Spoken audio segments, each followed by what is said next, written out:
Muito bem. Redefinir as escolhas e atentar-se para os novos recursos da vida. Talvez daria um título, não sei.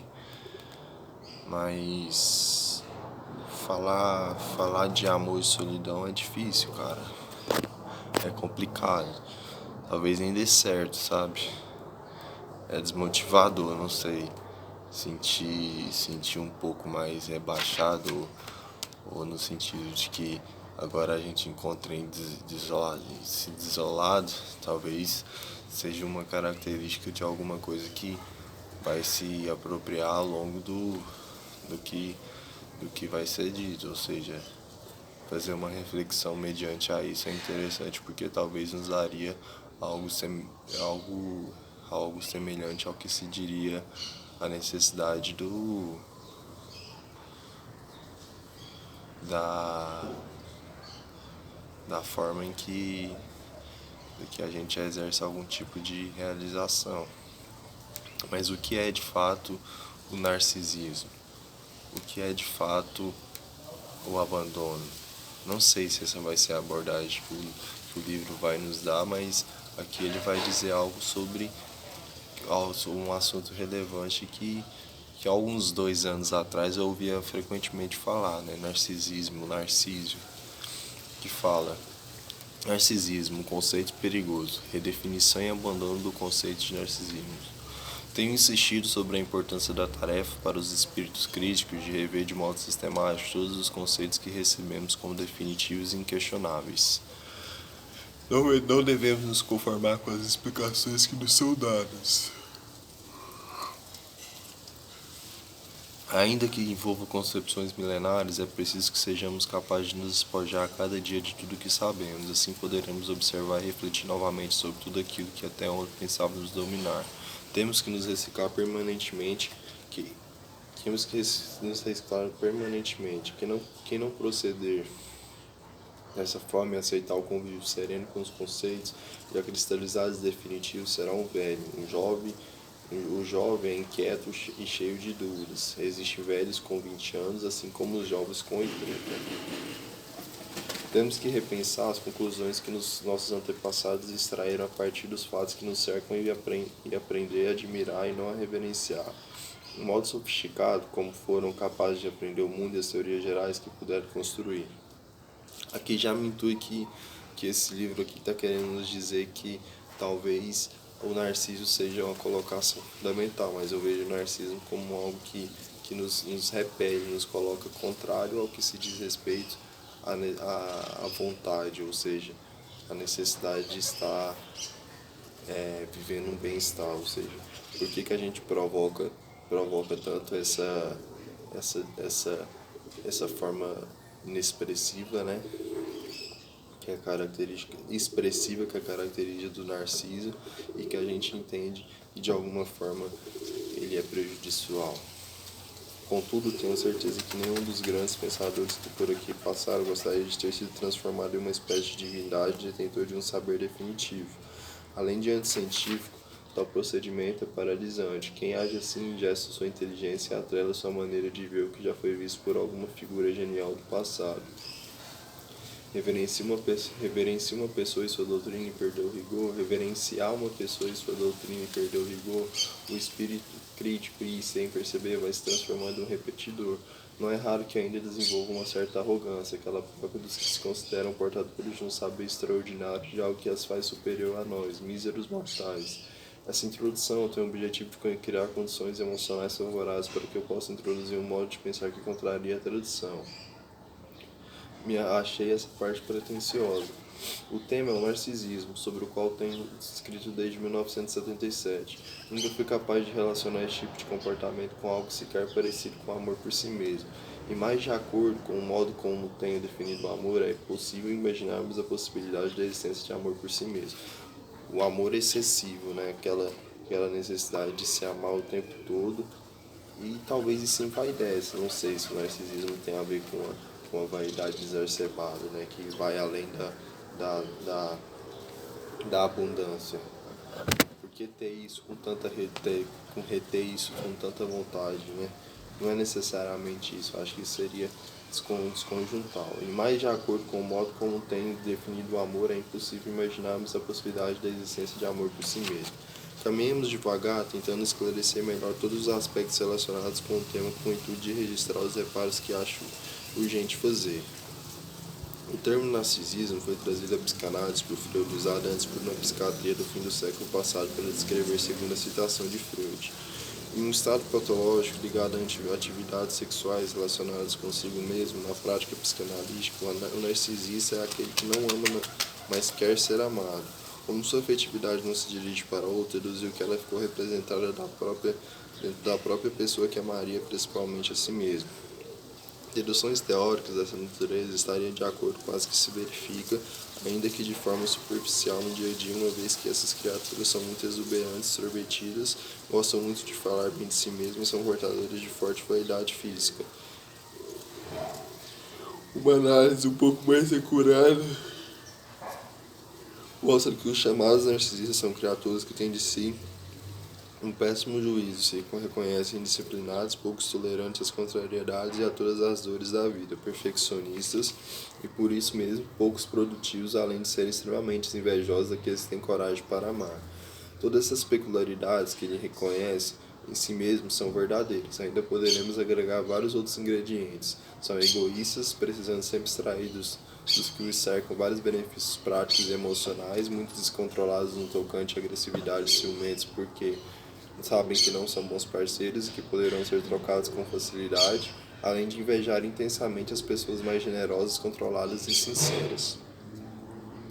Mesmo se existe a possibilidade de alguém amar a si próprio, não como uma pessoa que se sabe falsa, sempre buscando levar vantagem em todas as relações, constantemente precisando dos outros, porque não pode ficar consigo mesmo mais do que uns poucos minutos sem entrar em pânico, ter esse tipo de sentimento. Ela se reconhece como pessoas loucas, sem sentimento de culpa, o que vale dizer que não tem sentido moral introjetado, e se comporta dentro de certos limites apenas porque tem muito medo de represálias e de serem descobertos como criaturas desprovidas de valores.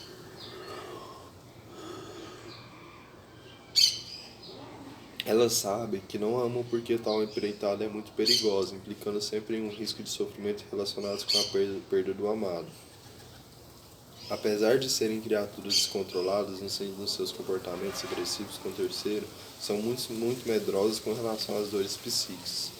Teve um filósofo atual, ele falou aqui que ele fala sobre criaturas descontroladas nos seus comportamentos agressivos com o terceiro são muito medrosas com relação às dores psíquicas.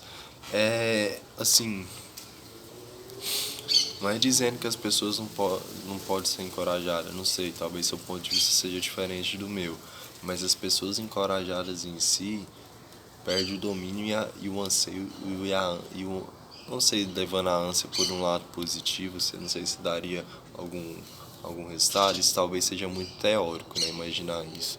Mas até para um filósofo como esse que eu vi, para ele a teoria seria o lado mais extraordinário, né? Porque daria a ele uma realização. Não sei se isso seria tão pessoal como ele imaginaria ou se ele daria isso levando em conta o que o outro precisaria. Mas enfim, encorajar uma pessoa, por exemplo, é um risco. Não tem como. A pessoa que é encorajada, ela não está preparada. Ela faz aquilo por impulso, ou seja, ela não faz aquilo verdadeiramente porque ela é. Entende? Não tinha aquela coisa de escutar na escola. Eu sou o que sou, não o que você pensa que eu sou. Eu sou, mas eu não sou. Não é que eu sou. Não sei se era bem assim. Eu não me acho, eu sou, alguma coisa do tipo. Então, estaria aí contido nisso, né, cara? Então, se a gente não é, se eu sou, a gente não é, seria mais ou menos isso. Por que a gente entenderia isso de forma a entender que nossa nocividade de encontro ao outro seria um pouco mais, mais precisa, né? Por que a gente agiria desse modo para que o outro se desfinhasse, se desmoralizasse, né? Perder a moral. Se a gente pega uma característica, a gente pega algo como referência ao século XX, onde onde o onde o onde a gente o nazismo era forte. Mas por que pensar um regime como um regime sendo total democrático? Porque se a gente pega os intelectuais pensavam numa democracia. Não sei se eles eram se serviam de livre arbítrio, porque necessariamente talvez eles não tinham liberdade de escolha. Então, se eles não tinham liberdade de escolha, eles eram obrigatoriamente a pensar a favor. Não sei se esse é o sentido da história correto. As pessoas são livres, elas podem fugir. E se ela está num estado que é totalitário, elas têm pelo menos a vontade, né? Não sei. Talvez elas sejam obrigadas. Talvez esse seja um tema de relevância que nos daria a entender que talvez o nazismo foi favorecido até mesmo pelos intelectuais. A gente não pode dizer isso com tanta propriedade com tanta propriedade. Não sei, alguns relatos vão dizer uma coisa, talvez distorcer ou não, talvez tenha um fato ali, tenha uma história real e que de fato aconteceu. Ainda eu vou citar o que eu ia falar. Viu, tô indo. Aí eu falando, voltando aqui. Oh, meu Deus, minha mãe atrapalhando. Tô indo. Viu? Eu ia falar aqui agora. Perdi, cara. Eu vou falar só da desmoralização. Não, Augusto Cury. Eu li esse livro, Ansiedade não, Lágrimas. Lágrimas no cobertor, não, mano. Lágrimas de um Homem, não sei o nome mais do livro.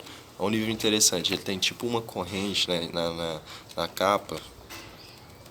Daí, daí a gente entende números, né? Por que aquelas pessoas eram mal? Pessoas, por exemplo, deficientes morriam naquele tempo. Porque as pessoas eram cruéis. Não só porque elas cruéis, mas elas não aceitavam que esse tipo de pessoa convivesse no nosso meio. Ou seja, para elas eram pessoas que eram totalmente não só nojentas para eles, mas pessoas que eram uma ofensa, uma agressão, uma ofensa para eles, porque eles aceitavam a raça como uma raça que era totalmente liderável, né? Liderada, ou seja, pessoas líderes, pessoas que eram constantes. Mas as pessoas que eram constantes, diferentemente de outras, eram pessoas que estavam ali para fazer com que a raça se acendesse, ou seja, a raça que era de maior potência, ou seja, pessoas que eram pessoas vigorosas, pessoas que tinham poder, ou seja, pessoas que estavam em estado de primazia, pessoas que encontravam no estado elevado, tanto do pensamento, tanto quanto do, do corpo físico, né? Que eram pessoas fortes, pessoas que eram atraentes, pessoas que conseguiam, de certa forma, lidar com a vida de forma a expressar a vida como a libertação da, da, da vontade extrema, né? Não sei, pensar o nazismo como forma de estabelecer um elo com a sociedade é pensar o nazismo como algo posterior à noção de que Karl Marx talvez não seja nenhum defensor da liberdade dos direitos, né? Porque pensar que os direitos civis não é os direitos que eles queriam ao mesmo tempo, mesmo pensando que eles eram individuais e que não queriam o bem para todos. Pessoas assim talvez pensem ao contrário de pessoas que querem, pensam num bem, em algo que é maior, né? Jesus Cristo, por exemplo, ele não deve entrar aqui agora, mano. Jesus Cristo, eu acho que a hora dessa tava tava viajando, mano, tava na Índia, eu acho que ele tava na Índia. Só Jesus era um cara importante. Não é que ele ligou pra mim, nem existia telefone naquela época, né, mano? Mas Jesus estava na Índia, velho. Ele tava lendo, ele tava meditando, ele tava fazendo alguma coisa diferente. É tanto que aí eu acredito nisso. Não é que agora meus livros cronológicos, sabe? Segue as ideias e encontra as ideias dos grandes contemporâneos e dos grandes antigos dentro do comunismo, né? Talvez eu encontrei esse livro E esse livro estava dizendo realmente o que Jesus estava passando, né? Tanto que talvez só Jesus conseguiria explicar a vela. Talvez a vela era um mistério até o dia que eu falei o que era a vela, o que Mulshang falou que era a vela. Porque ninguém sabia. Jesus talvez relatou aquilo pro cara. É tanto que no livro fala que, que, que ele estava num bar em Paris, depois de ter voltado da Índia, dos lugares que ele foi, porque ele foi de terceira classe, ele não foi num lugar rico. Não sei se Mahatma Gandhi é da Índia ou da Inglaterra, mas Mahatma Gandhi também via-se muito terceira classe, né? Também na Guerra Mundial se via terceira classe, as pessoas andavam também na quarta classe, ou não é classe nenhuma, que era no meio dos porcos, dos cavalos e não sei o que eram as pessoas pobres, enfim. Ele estava em Paris, ele estava ali em Paris e pensando, né?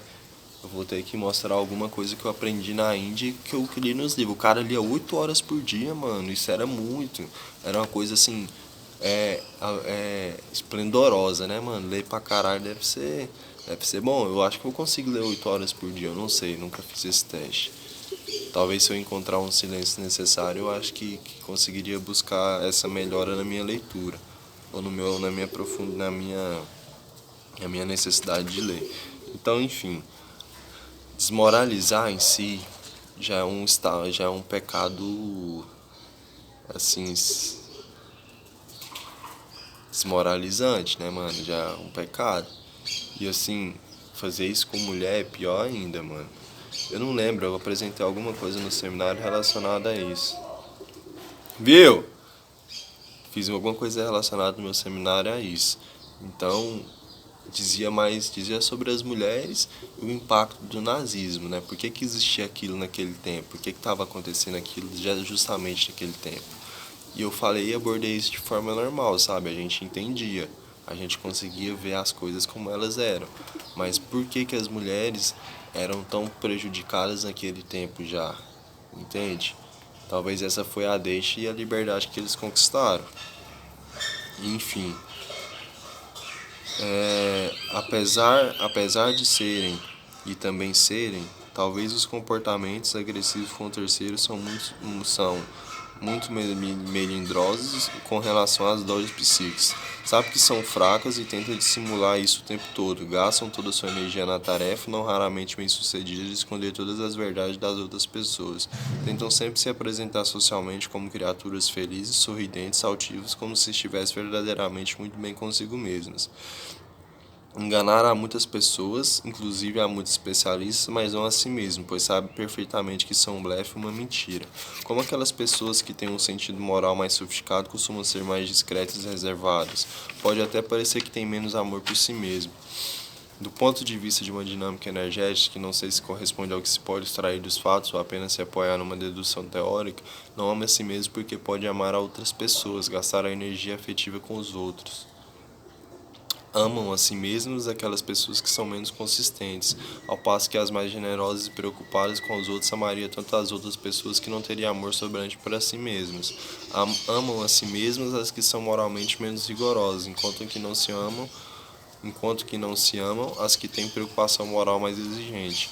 A confusão vai se espalhando e ficando cada vez mais obscura a avaliação que se pode fazer desses tipos de criaturas, os narcisistas que não amam a si mesmo. É bom ser narcisista? É legítimo amar a si mesmo ou trata-se apenas da falta de coragem para amar o próximo? É fato, o amor é uma energia que, caso não saia, fica represada dentro da pessoa. É fato que o amor é uma energia que caso não saia, fica represada dentro da pessoa. É bom esse repressamento, o legal é amar o próximo.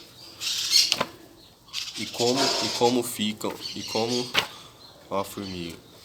E como ficam esses conceitos à luz da concepção bíblica do que devemos amar o próximo como a nós mesmos? Como fica o amar o próximo como a ti mesmo, se aquele que ama a si mesmo não ama o próximo e o que ama o próximo não ama a si mesmo?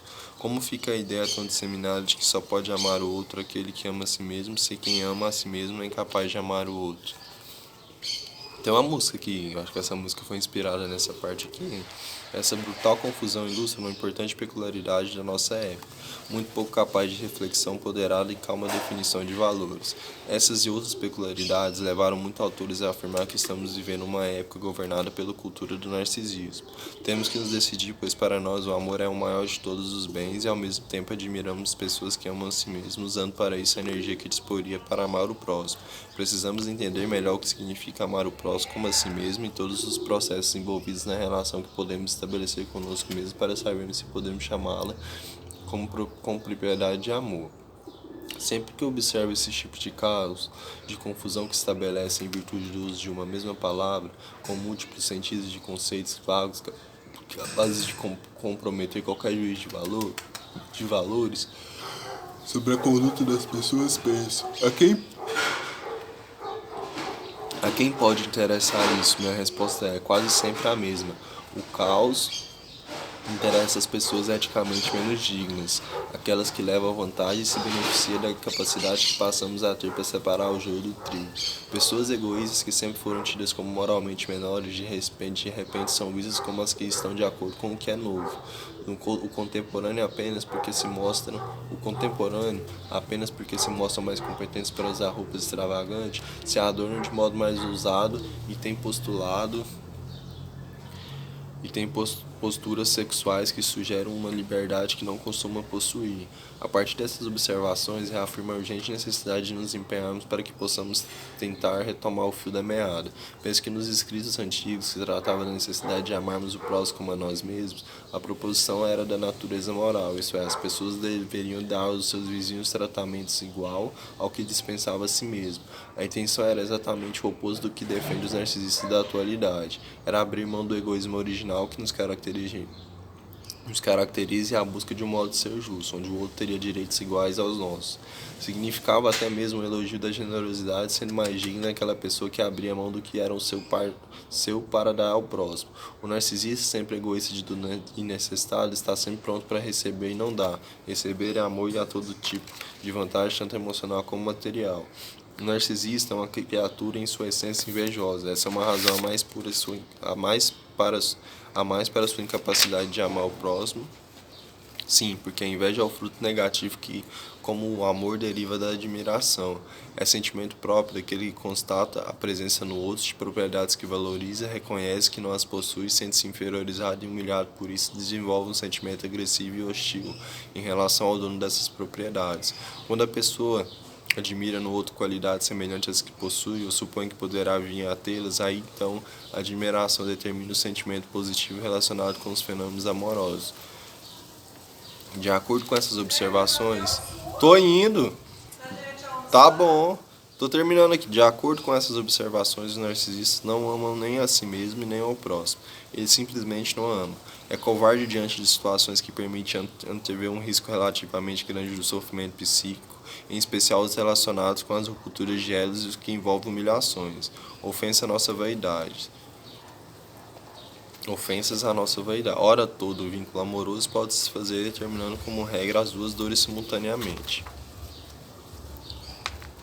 Isso porque a rejeição amorosa corresponde à perda de um vínculo muito importante, o que não raramente acontece em virtude de o outro não nos querer mais e mesmo nos trocar por outra pessoa, condição na qual experimentamos brutal humilhação. Narcisismo é, pois, uma palavra que define uma condição, um modo de ser sem relação nenhuma com o amor. Estabelece o tipo de maturidade emocional mais comum, aquele no qual o indivíduo adulto tem comportamentos emocionais próprios de uma criança mimada de 7 anos. Define egoísmo, descontrole sobre as próprias emoções, fraqueza e oportunismo, inveja, falta de senso moral interno e pouco zelo pelos direitos alheios. Convenhamos que para explicar um modo de ser caracterizado por tais propriedades, narcisismo não é uma boa palavra. Pode-se usar egoísmo, palavra singela, mas que deixa clara a principal característica dessas pessoas. É importante registrar que o egoísmo é uma condição muito diferente daquela que chamamos de individualismo. Nessa última, o processo de independência de se tornar indivíduo se cumpriu ao passo que o narcisista, apesar de sua usual competência para exibir o contrário, dependente, que avançou na direção da individuação, não gosta. Quem avançou na direção da individuação não gosta de receber sem poder retribuir, porque sabe que isso implica em crescente dependência além de ofender sua vaidade. O narcisista necessita receber de modo que tem que suportar a humilhação aí contida e depois tentar se vingar agredindo aqueles que o ajudaram e ao fazê-lo o humilharam. Nem todos os que não são muito generosos são egoístas. Eles recebem mais do que dão, enquanto que o generoso dá mais do que recebe. O ser humano mais justo, aquele que de fato trata a si mesmo e aos outros segundo o mesmo critério, dá e recebe na mesma proporção. Não gosta de receber sem poder dar e nem dá sem algum tipo de retribuição. A intensidade e frequência dessas trocas são algo que cada pessoa deverá definir. Cabe registrar que os que dão pouco não são egoístas desde que também recebam pouco. O que define a pessoa justa é o equilíbrio que ela impõe nas suas trocas com o meio em que vive. Não estou me referindo às atitudes mesquinhas próprias dos que gostam de contar tostões, mas sim ao geral, a grande média, a postura firme e definida que os justos têm nas suas relações interpessoais. Não querem levar vantagem nem ser feitos de bobos. Ou seja, o narcisismo não é legal. Diga não ao narcisismo. Tô brincando, não faço propaganda não. As pessoas são como elas e respeitosamente elas vão ser como elas são, mas necessariamente eu não vou aceitar todas e dizer que todas estão certas e que elas realmente têm razão. Falou? Valeu.